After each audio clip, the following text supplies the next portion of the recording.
making deals. Look at my cars. Look at my watch. This is my big watch. I got a bigger watch. Sometimes I bust out this watch.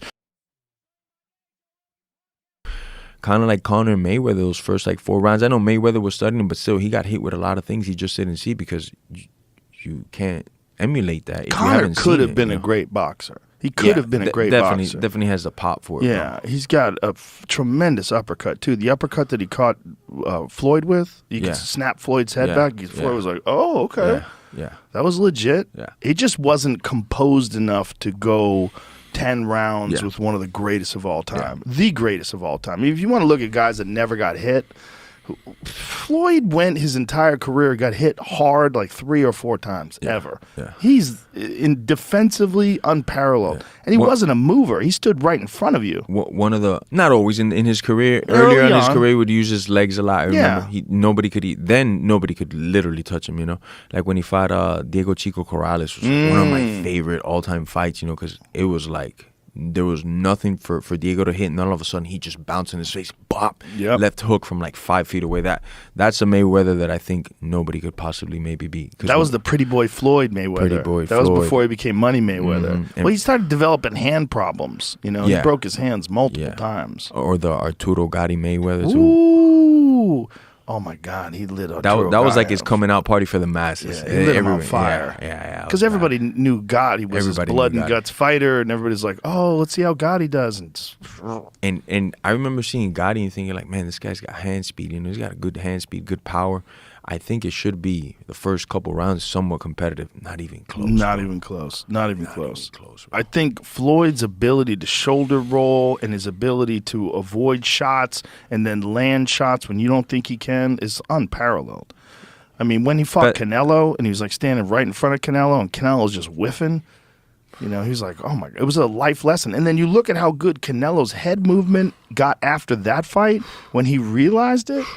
I mean, my God, when he fought Danny Jacobs and Canelo's just standing right in front of him, bobbing and weave, that's all what he learned from fighting Floyd. And it doesn't look like it, but obviously when Mayweather hits, it cracks. Maybe he's not a home run hitter, but he's definitely like precise. A third base hitter, you know, because he hits guys and they're like, whoa, they feel it, and then he gets out the way. I think definitely the greatest boxer maybe in my generation, but not the best fighter. I would say the best, you know, brawler, boxer type fighter, Manny Pacquiao, man. Oh, yeah. Oh, Destroyer. Manny Pacquiao. He fucking just won world titles in 8 different weight classes. Who the fuck does that? And the way he did it. Like that I'm a huge fan of Cotto. I love this school. And the way that he beat Cotto, I didn't think nobody could ever do that to him. It was just like, bro, what the fuck, man? Well, his legs. Manny's legs are like tree trunks. Yeah. And the hand speed, the power. Speed, everything. I just always wish that the Mayweather-Pacquiao fight would have took place many, many years before them when it did, you know? Well, it also took place and Manny went into the fight with a fucked up shoulder. I mean, he knew his shoulder was fucked before that fight and just wanted that money and just let's see what happens. Shoot it up with cortisone. Let's roll. Yeah. Unfortunately. Unfortunate for us, man. Unfortunate for us, but Floyd was smart. He's like, not yet. And waited till he started to fade a little bit. Like, okay, now. Yeah. After Marquez knocked him out. Mayweather was, I think, one of the best too at doing that, like picking the opponent at the right time, like Shane Mosley, you know, when he got the Shane and stuff like that. Well, Shane cracked him. Yeah. That was one of the hardest he ever He got almost hit. went down to a knee, I remember. Yeah. And then Mayweather showed the dog in that fight. You know, after that he came back and got him. You know? Yeah. Well, Shane, I mean, was a great fighter, but you know what Floyd brought to the table was that combination of discipline and technique and intelligence and just constant, steady improvement. I mean, that guy was a treat. He was a treat to watch. And he's still out there doing these exhibitions, which is hilarious. Picking up 10 million here, 10 million there. Love it. Fucking people up. People that have no business being in there with him. No, I've seen some of like the videos of him getting like YouTubers and shit and just fucking torturing him, bro. I'm a mean motherfucker, so I personally like to see that, you know. Especially when guys think like, I've been boxing for like 2-3 years, I could hang. Hilarious. Nah, you don't get it, you know. It's funny because you think like, my hands are good, I'm moving, I'm good, I'll be all right. And then you're in there with him, pop! And he's like standing right in front of pop! And you're like, oh no. Like a coiled like rattlesnake or something, you know? he's a special fighter, and I think he set the bar for a lot of upcoming guys. Like a lot of these guys, like Gervonta, who trained with him, and all these guys. That sets the bar when you got a guy who's that good. And then you see how many doors you could break down just by submitting to your craft and forgetting about the world. And like there's a million things I could be doing, but I'm just gonna focus on this, and everything else will come. And I think Mayweather's like one of the best stories for that. Like look at all he's accomplished outside of boxing as well, you know.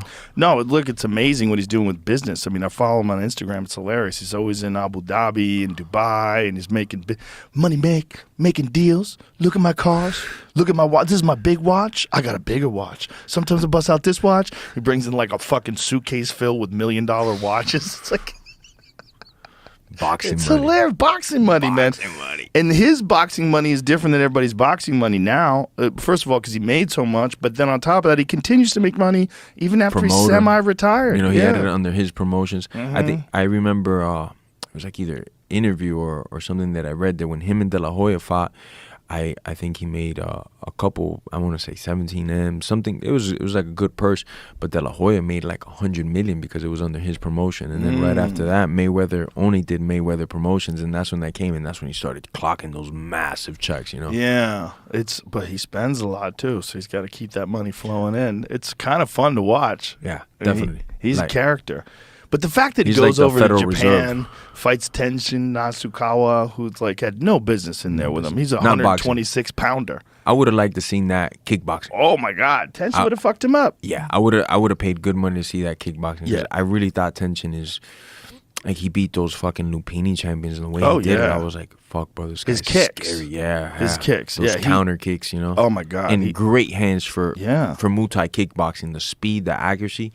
I think he's one of the better striker fighters we got to see for that time period. No he was doubt. Really crushing it. But he's tiny. Super he's tiny. So small compared to Mayweather. He just had no business being in there with him.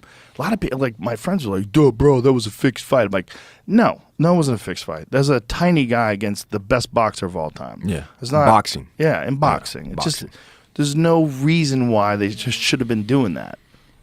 It's like, but he's able to get guys to fight him. I mean, he's got MMA guys lined up. He's all these different people lined up. He goes over and fights these exhibitions.